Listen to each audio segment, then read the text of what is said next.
নমস্কাৰ এতিয়া বাটৰ হেতে ষ্টুডিঅ'ত মই প্ৰিয়ংকা কাৰ্বি আংলঙৰ হোমগাৰ্ড বৰসিং বেক অসম আৰক্ষী কনিষ্টেবলৰ ৰূপে আনুষ্ঠানিকভাৱে নিযুক্তি দিয়া হৈছে আজি জনতা ভৱনত বৰসিং বেক অসম আৰক্ষীৰ নিযুক্তি পত্ৰ প্ৰদান কৰে মুখ্যমন্ত্ৰী হিমন্ত বিশ্ব শৰ্মাই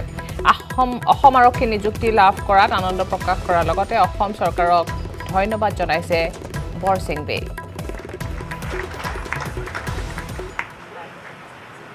লগতে আমি পিপিং সেৰেমনি অনুষ্ঠিত কৰিবলৈ অনুৰোধ জনালো আজিৰ এই দিনটো কেৱল বৰসিং বে ডাঙৰীয়াৰ বাবেই নহয় সমগ্ৰ গৃহৰক্ষী আৰু অসম আৰক্ষী বিভাগৰ বাবেও এক স্মৰণীয় দিন ইয়াৰ দ্বাৰা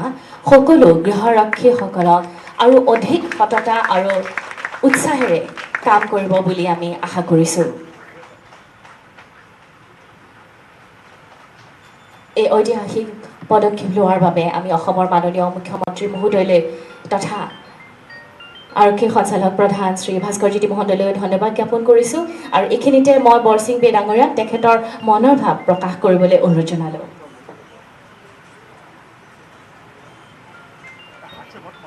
নমস্কাৰ মোৰ নাম বৰসিং বে মই ক'বলগীয়াটো আৰু নাই আৰু ইমানখিনি মই একদম সন্তুষ্ট পালোঁ ইমানখিনি মই সুখী পালোঁ মই যিটো সপোন আছিলে এই সপোন মোৰ হ'ল মই সেইটোকে মোৰ প্ৰেৰণা লৈছোঁ আৰু মই অসমৰ চিফ মিনিষ্টাৰ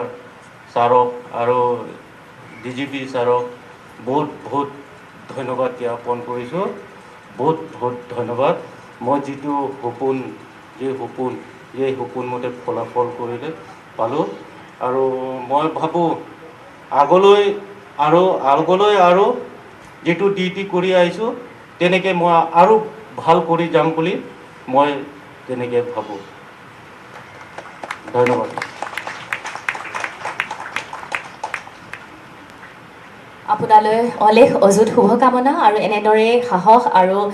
নিষ্ঠাৰে সততাৰে কাম কৰি যাব বুলি আমি আশা কৰিছোঁ শ্ৰদ্ধাৰ সুধীবৃন্দ এতিয়া আমি বিনম্ৰ অনুৰোধ জনাইছোঁ আমাৰ আদৰ্শ স্বৰূপ অসমৰ মাননীয় মুখ্যমন্ত্ৰী ডক্টৰ হিমন্ত বিশ্ব শৰ্মা মহোদয়ক তেখেতৰ বহুমূলীয়া ভাষণ প্ৰদান কৰিবলৈ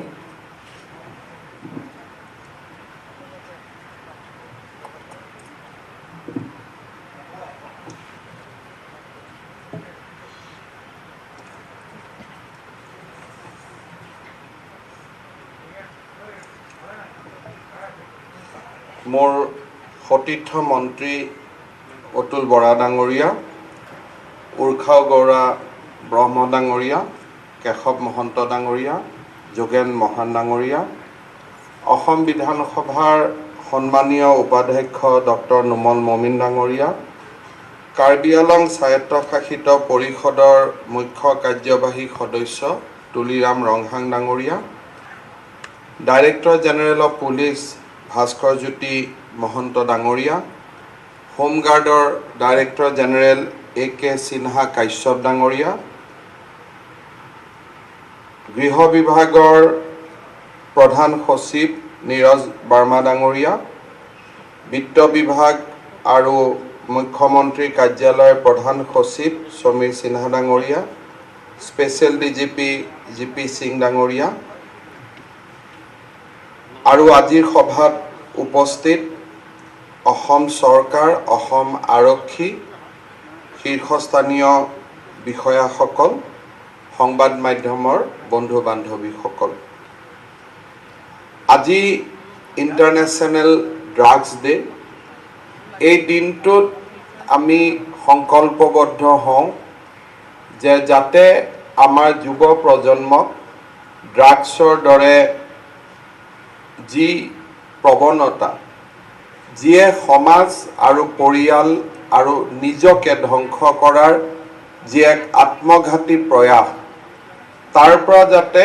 আমি যুৱ প্ৰজন্মক আঁতৰাই ৰাখিব পাৰোঁ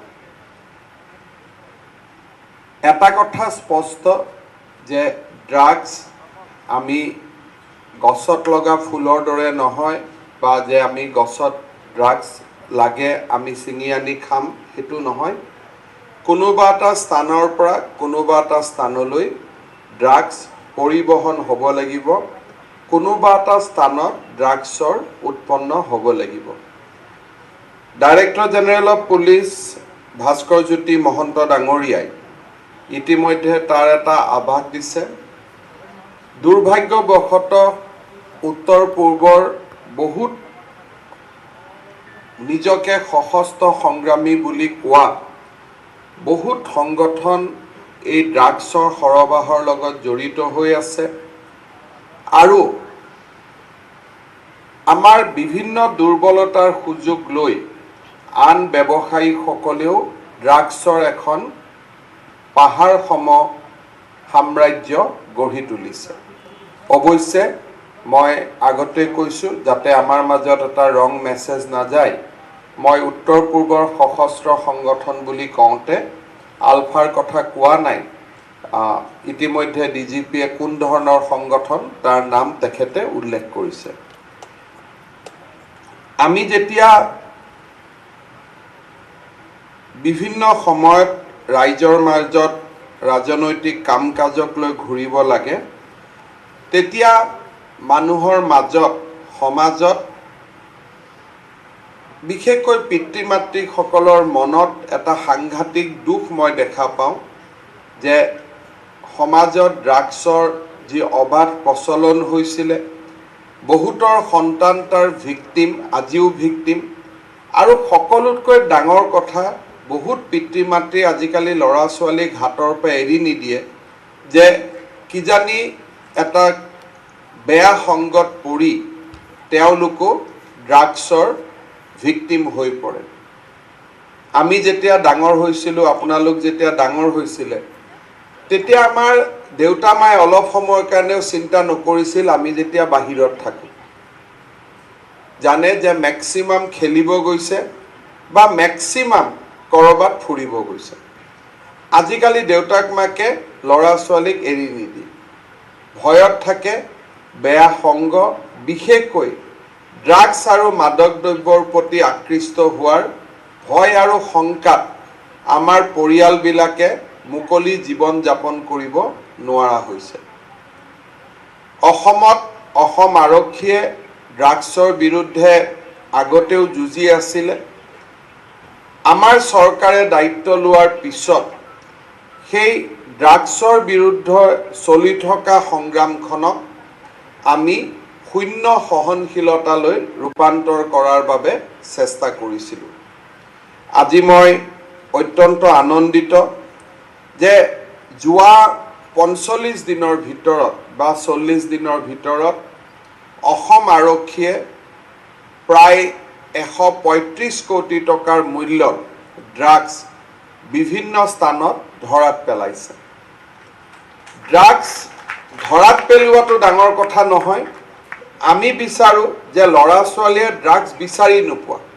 এটা সময় আহিব, লাহে লাহে আমি দেখা পাম যে ড্ৰাগছ ধৰাৰ পৰিমাণটো কমি গৈছে। কিন্তু লগত আমি যদি গম পাওঁ যে ড্ৰাগছ ধৰাৰ পৰিমাণ কমি গৈছে, কিন্তু ড্ৰাগছ খোৱা মানুহসকলে ড্ৰাগছ পাই আছে,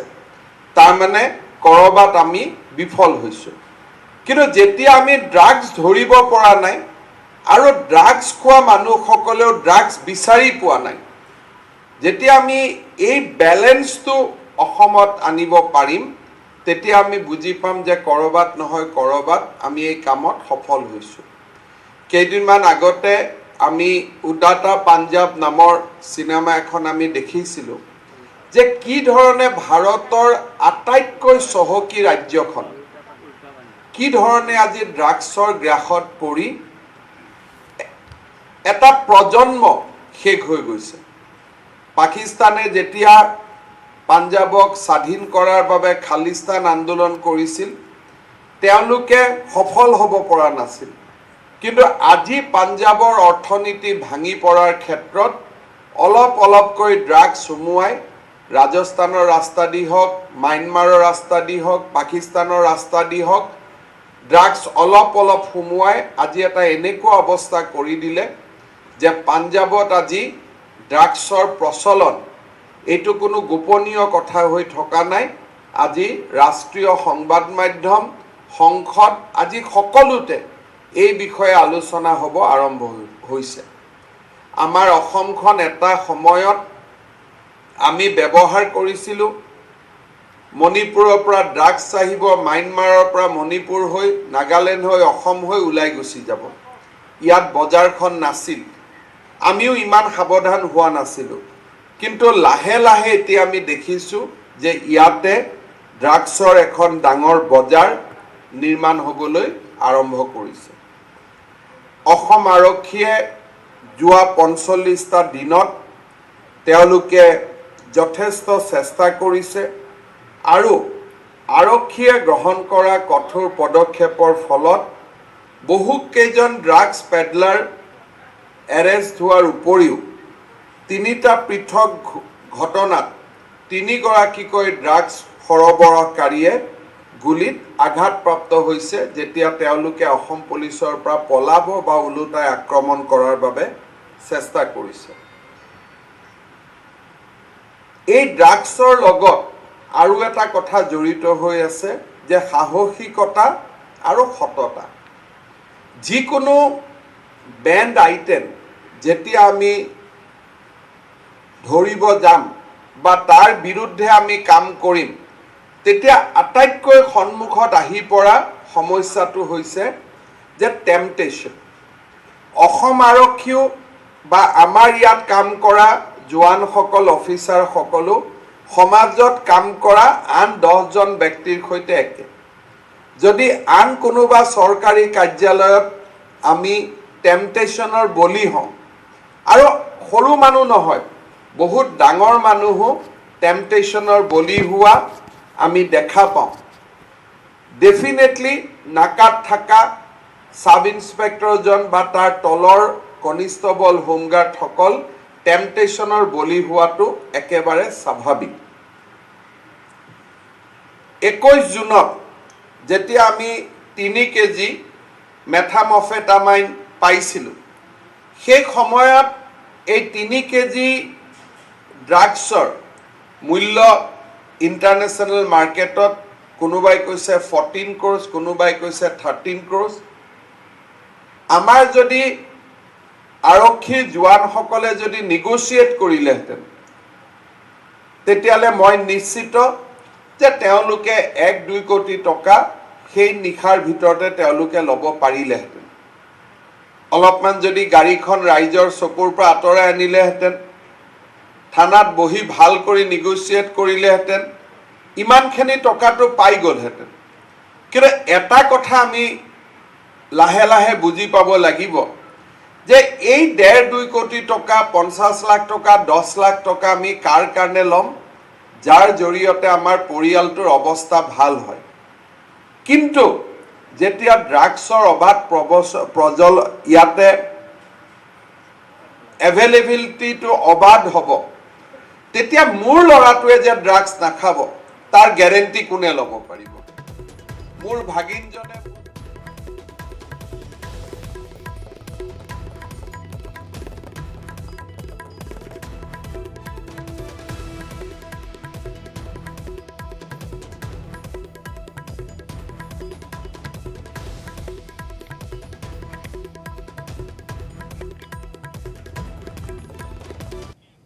ডেৰ বছৰ মূৰত পত্নী পুত্ৰৰ সৈতে এটা নিশা কটাই আজি পুৱাই যোৰহাটলৈ ৰাওনা হৈছে অখিল গগৈ মাতৃক সাক্ষাতৰ বাবে পুৱা 7 বজাতে ৰাওনা হয় অখিল গগৈ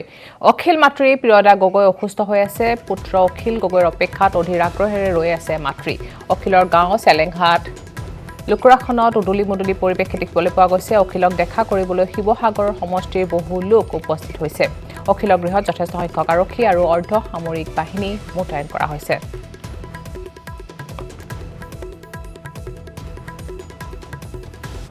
ভালেই লাগিছে পোৱাহি নাই পালেহি ভালেই লাগিব তথাপিতো অন্তৰখন বৰ ঠিক নহয় মোৰ গাটো বৰ ঠিক নাই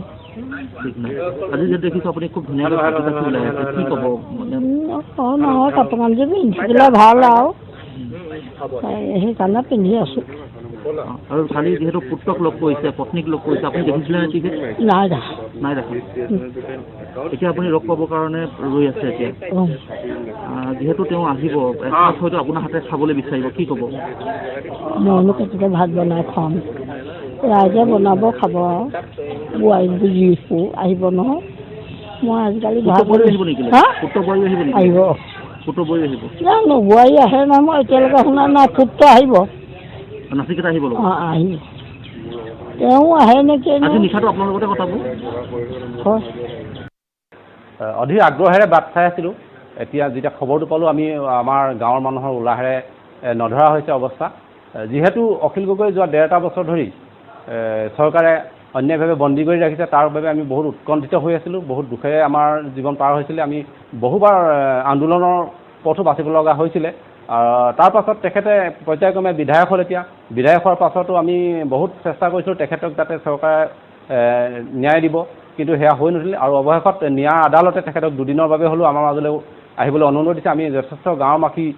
আনন্দিত হৈছোঁ তেখেতক আদৰিবলৈ আমি ইয়াত প্ৰায় কালি গধূলিৰ পৰা ৰাতিৰ পৰা আমি সাজু হৈ আছোঁ যদিহে বতৰ বা প্ৰশাসনে আমাক বিঘিনি নঘটায় তেতিয়া আমি তেখেতক উষ্ম আদৰণি জনাবলৈ আমি ইয়াত প্ৰস্তুত হৈ আছোঁ